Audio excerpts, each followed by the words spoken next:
Você sabe o que é taxa de quadros por segundo? Pessoal, nós estamos com uma série de 3 vídeos muito interessantes aqui no canal, respondendo 3 questões. O que é resolução de telas, o que é proporção de telas e o que é taxa de quadros por segundo em um vídeo ou em um filme. Nos 2 vídeos anteriores, nós falamos sobre a resolução de telas e a proporção de telas que vão estar aparecendo nesses cards aqui em cima, caso vocês se interessem e queiram ver. Neste último vídeo da série, nós falaremos sobre a taxa de quadros por segundos, que também pode te ajudar a decidir como melhor produzir aí o seu conteúdo para as suas mídias sociais. Se você já gostou do tema, eu te convido a se inscrever aqui no nosso canal, ativa o sininho aí, porque assim o YouTube vai te notificar sempre que um vídeo novo for postado aqui. Compartilha também esse conteúdo aí nas suas redes sociais para dar aquela força aqui para o nosso canal e vamos lá entender o que é taxa de quadros por segundo em um vídeo.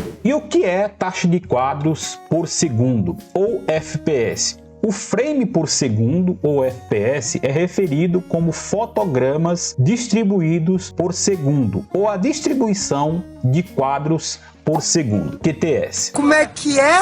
Eu não entendi o que ele falou. Essa é a definição técnica, mas para entender melhor, de novo nós vamos fazer aquele desmembramento.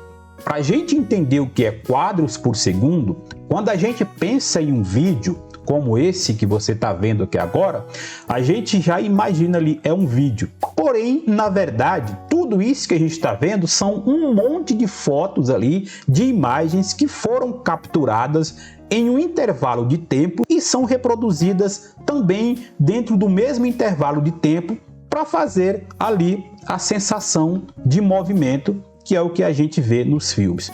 Mas o vídeo nada mais é do que um montão de fotos, é um termo bem simplificado, sendo reproduzidas umas após as outras. Para isso, vamos tomar como exemplo aqui essa imagem, nós vamos entender melhor esse conceito. Neste exemplo, nós temos um total aqui de 15 imagens que foram distribuídas em um intervalo de 1 segundo, formando ali um GIF de uma pessoa correndo no cavalo.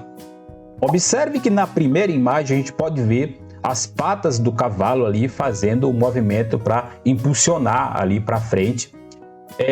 E aqui nessa quinta imagem a gente já observa que as patas dianteiras do cavalo já estão bem à frente, levantadas do solo, e as patas traseiras ainda estão ali próximas ao solo, que acabam de fazer o movimento. Nessa sexta e na sétima imagem, a gente já consegue ver as patas traseiras do cavalo indo para trás, ao passo que nas imagens subsequentes a gente já vê as patas dianteiras de novo voltando a tocar o solo. Na 10ª imagem já vê aqui as patas traseiras do cavalo bem esticadas e as patas dianteiras do cavalo já fazendo um movimento contrário para poder dá a ideia de corrida.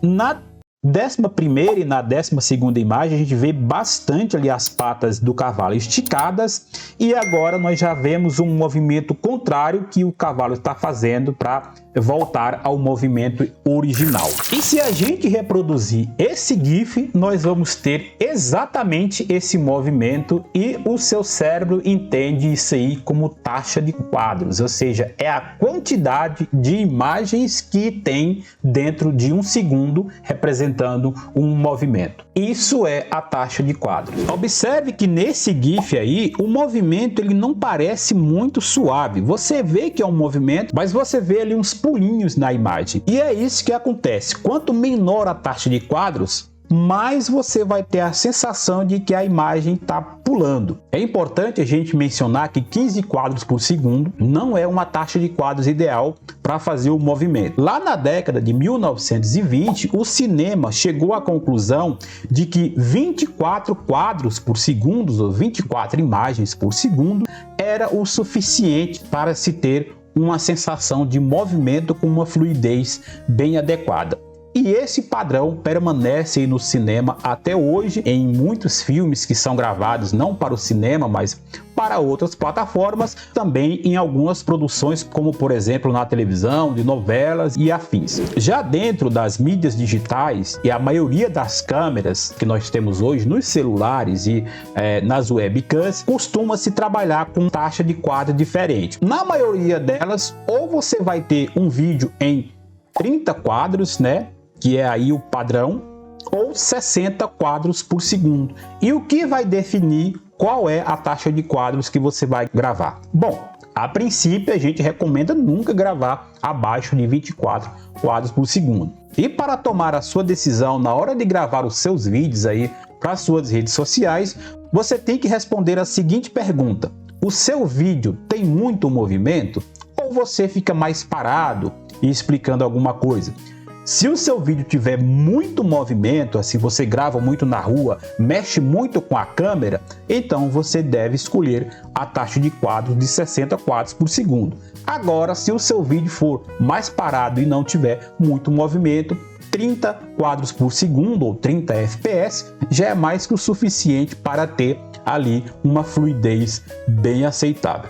Esse vídeo que você está vendo aqui está sendo gravado em 60 quadros por segundo e o próprio YouTube já mostra isso aí quando você vai lá nas configurações ali da resolução do vídeo. Para terminar, eu vou dar um exemplo aqui da percepção de um vídeo rodando em 60 quadros por segundo para um vídeo rodando em 30 quadros por segundo em 3 velocidades diferentes. Nesse vídeo você pode ver duas taxas de quadros em 3 velocidades diferentes. Vamos acompanhar nessa primeira de cima aqui os 60 fps com relação ao 30 fps. Quanto menos movimento, menos você consegue ver a diferença de um para o outro acompanhando aqui.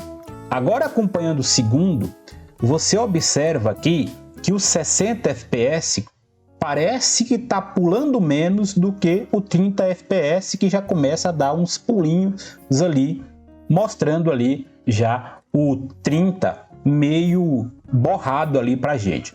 Nesse último exemplo, onde o movimento está maior, até os 60 fps já começa a dar uma borrada ali na imagem, ao passo que o 30 fps fica praticamente impossível de você definir direito qual que é o número ali que você está vendo, só porque o movimento está maior. E esse aqui é um belo exemplo do que é a taxa de quadros em relação ao movimento. E assim nós entendemos como a taxa de quadros se comporta em um filme. Quanto maior a taxa de quadros, mais fluida em movimento a imagem será. E quanto menor a taxa de quadros, mais você vai ter a sensação de que ela realmente está dando aqueles pulinhos ali. Espero que vocês tenham gostado dessa série de vídeos, pessoal. Deixa aquele like aí para fortalecer o nosso canal. Se inscreve aí se você ainda não é inscrito. Compartilhe esse vídeo aí nas suas redes sociais para dar aquela força para a gente. Muito obrigado por ter assistido esses vídeos e até o próximo. Valeu!